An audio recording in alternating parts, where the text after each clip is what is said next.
आज हम इसके कुछ रहस्य खोलेंगे।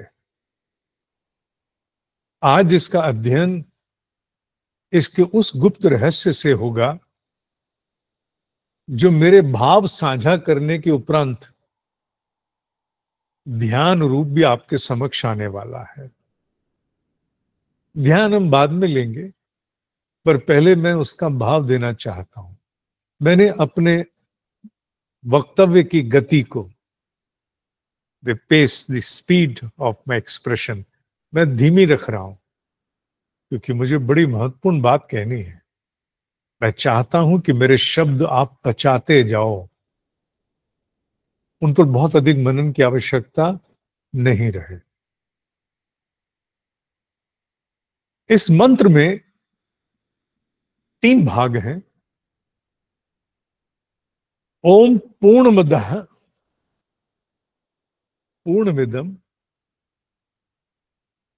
पूर्णात् पूर्ण मुदच्यते पूर्णस्य पूर्णमादाय पूर्णमेवा वशिष्यते।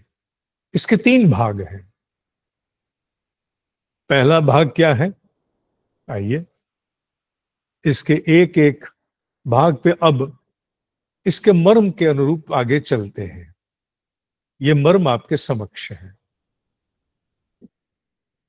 अभी हमें अपनी अपूर्णता के दर्शन होते हैं, अपने अधूरेपन के दर्शन होते हैं, अपनी सीमाओं के दर्शन होते हैं, अपने अभाव, अज्ञान, अशक्ति के दर्शन होते हैं।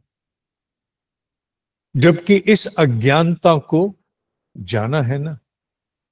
यह अज्ञानता कैसे जाएगी? मिथ्या के आवरण कैसे जाएंगे?